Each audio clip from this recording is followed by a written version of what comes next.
Watching everyone around you become parents while you're still waiting for your turn can be painful.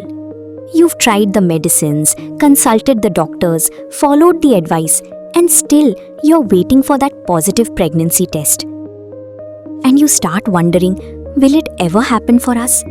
If you've been trying to conceive and feel like you've tried everything, take the next step with personalized guidance.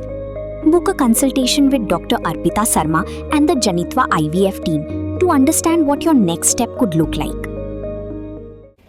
Superintendent ki Pulit ki District East Khasi Hills uba Vivek ia mulai tho bahag step jong arp sautrek unailar hajar arpun rio. Ki Pulit ki leban kem saya Ujaramaya Potmi ubre President ka KSU Nongmensong Unit badu Assistant Organizing Secretary ka KSU CEC. Habagrani kala petai kubor hak arp sautrek unailar uba Vivek ia mula pensyai bagajing kem ya Ujaramaya ka daibet alor kejing subadon keti hagajing penmi agajing kulmar bagajing penmensau ki brio belami hadian ka Black Flag Bike Rally belapelong dekat KSU haka kat kendai trek unailar. Bat ki Pulit mentah gedang Pynkhreh bandra ayu caki yang syari.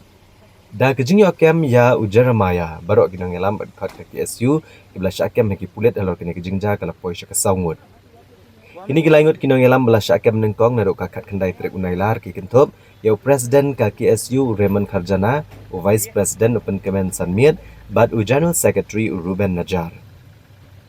Habakran halor ki langut kinong ngelam bah kemat ka KSU ke belas syakem menhaka kat kendai trek unailar bat belarak banset patok Syarilom Garo.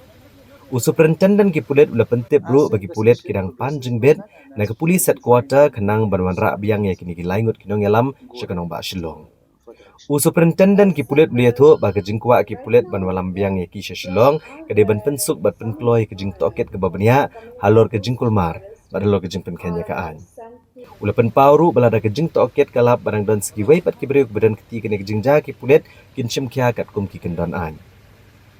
Halor ke syongsuk syongsan ha kenong ba ibor Pulit ke district kila da Pynkhreh banbo iki kenhuan ka Central Reserve Armed Police Force bat ke Rapid Action Police Force sha Shillong haduk bendekut ubnai nailar kenang ban telakam bat ban penskam biang ya ka syongsuk syongsan.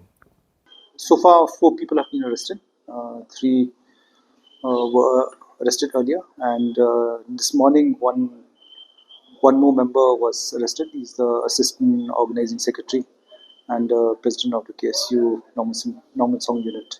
As the investigation progresses and all that, and as we find more clues and evidence, we will go ahead with further action. No, that was we had sent them because there was apprehension that it would be a breakdown of law and order. But the situation is limping back to normalcy. We've been seeing for the preceding days there has been no incident, and due to the convenience for the IO to conduct investigation, because if the accused also are far away, then investigation is also hampered. So we have given a prayer to the IG prisons that to bring them back.